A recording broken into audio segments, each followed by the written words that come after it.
Assalamualaikum warahmatullahi wabarakatuh.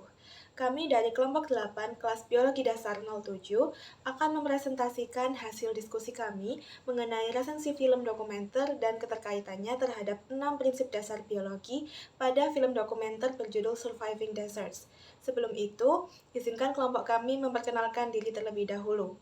Nama saya Halwa Khairina dengan NIM 188251037 dari Program Studi Statistika. Perkenalkan, nama saya Ahmad Rifki Fahresa dengan NIM 188251038. Saya dari Prodi Statistika.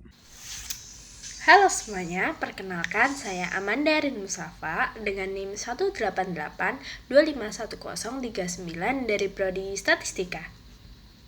Halo semuanya, perkenalkan nama aku Dafara Salan Biadusana dengan NIM 188251040. Aku dari Prodi Statistika.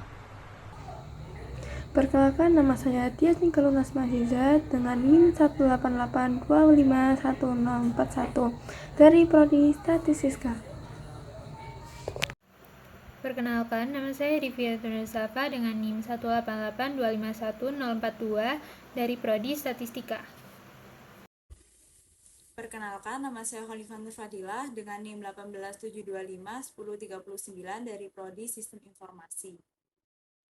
Nafi dengan NIM 187251040 dari Program Studi Sistem Informasi.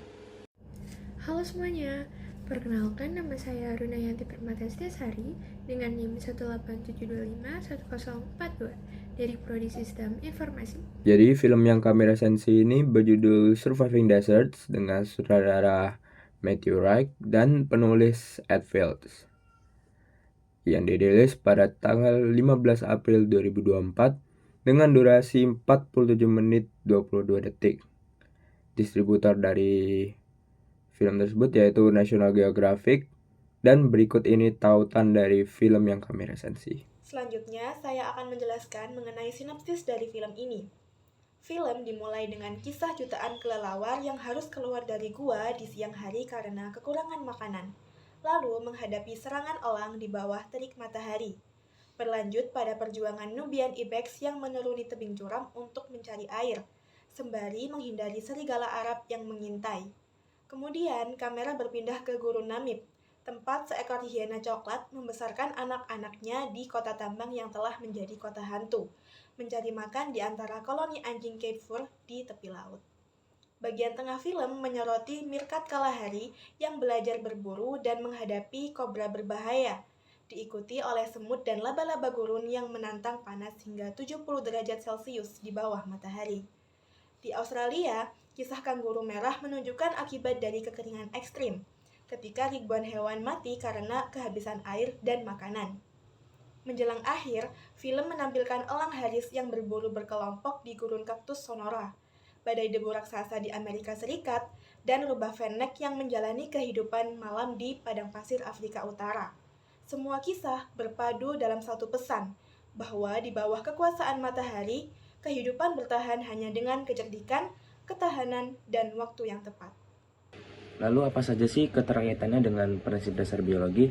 Jadi di sini kami mencantumkan 6 keterkaitan dengan prinsip dasar biologi. Yang pertama adalah universalitas. Prinsip universalitas menjelaskan bahwa semua makhluk hidup memiliki kesamaan dasar biologis. Dalam film dokumenter Surviving Deserts menunjukkan bahwa meskipun makhluk di gurun sangat beragam, dari mamalia seperti kanguru merah hingga serangga kecil seperti semut, perak gurun, semuanya berbagi ciri kehidupan yang sama seperti membutuhkan energi, mampu beradaptasi, bereproduksi, dan mempertahankan kehidupan melalui mekanisme biologi yang sempurna. Lalu yang kedua adalah kontinuitas. Kontinuitas menggambarkan keberlangsungan kehidupan dari generasi ke generasi melalui pewarisan sifat genetik.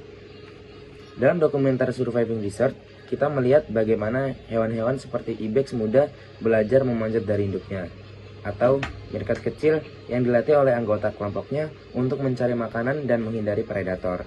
Proses ini memastikan bahwa kemampuan bertahan hidup diwariskan dan disempurnakan dari satu generasi ke generasi berikutnya. Yang ketiga yakni evolusi. Gurun adalah laboratorium alami bagi proses evolusi, di mana hanya makhluk yang dapat menyesuaikan diri dengan lingkungan ekstrim yang bisa bertahan. Dokumenter Surviving Desert menampilkan berbagai bentuk adaptasi evolusioner yang menakjubkan. Semut perak gurun memiliki kaki panjang untuk menjauhi panas pasir. Kanguru merah beraktivitas pada malam hari untuk menghindari suhu tinggi, dan laba-laba pasir menggali liang sebagai tempat berlindung dari terik matahari. Adaptasi-adaptasi ini tidak terjadi secara tiba-tiba, melainkan hasil seleksi alam selama ribuan tahun. Individu yang memiliki sifat paling cocok dengan kondisi gurun akan bertahan dan meneruskan gen mereka. Sehingga dalam dokumenter ini prinsip evolusi tampak jelas sebagai bukti kekuatan alam dalam membentuk kehidupan yang tangguh. Yang ketiga yaitu diversitas. Jadi meskipun gurun tampak monoton dan tidak ramah, dokumenter ini justru menyoroti betapa beragamnya kehidupan di dalamnya. Dari mamalia besar hingga serangga kecil menunjukkan bahwa setiap spesies menempati peran ekologis yang unik. Hiena berperan sebagai pengurai alami dengan memakan bangkai, meerkat berperan menjaga keseimbangan populasi serangga, sementara tumbuhan gurun menyediakan sumber energi bagi herbivora kecil. Kemudian yang kelima adalah homeostatis. Homeostatis adalah kemampuan organisme untuk menjaga kestabilan kondisi internal meskipun lingkungan di sekitarnya berubah secara drastis. Makhluk hidup itu memiliki sistem pengaturan diri baik secara fisiologis maupun perilaku untuk mempertahankan keseimbangan internalnya. Tanpa homeostatis, tak satu pun dari organisme itu bisa bertahan di suhu yang ekstrim seperti di gurun yang bisa mencapai lebih dari 50 derajat Celcius. Contohnya pada laba-laba jejak rusa jantan, ketika mereka itu berada di tempat yang memiliki suhu yang terlalu tinggi, mereka melakukan strategi seperti bernaung, menggali lubang, atau menutup sebagian tubuhnya dengan menggunakan pasir untuk mencegah kehilangan air atau melindungi diri dari panas yang berlebih. Kehidupan di gurun juga menegaskan pentingnya prinsip interaksi, bahwa tidak ada organisme yang benar-benar hidup sendiri. Contohnya, seperti meerkat yang hidup dalam koloni dengan kerjasama yang tinggi. Beberapa bertugas untuk berjaga, sementara yang lain mencari makan. Contoh lain juga terdapat pada hyena coklat, yang memanfaatkan sisa-sisa dari buruan singa. Sementara, terdapat juga kelelawar yang membantu mengontrol populasi serangga malam. Interaksi juga terjadi antara makhluk hidup dengan lingkungannya. Contohnya dapat dilihat pada tumbuhan gurun, seperti akasia dan succulent, yang menjadi sumber makanan sekaligus tempat berlindung bagi banyak hewan kecil. Nah, rantai makanan, simbiosis, dan kompetisi yang ditampilkan dalam dokumenter ini menunjukkan bahwa keseimbangan ekosistem bergantung pada hubungan antar organisme yang saling mempengaruhi. Selanjutnya, kelebihan dari film dokumenter Surviving Desert. Kelebihannya yaitu film ini menunjukkan ragam kisah satwa yang dapat menyentuh hati, mulai dari tragedi anak ibex yang diterkam serigala hingga perjuangan induk kanguru melawan panas ekstrimnya gurun. Selain itu, film ini juga menyoroti isu serius, di samping memotret keindahan alam dari gurun, yaitu pemanasan global dan melawasnya gurun yang dapat mengancam keberlangsungan hidup.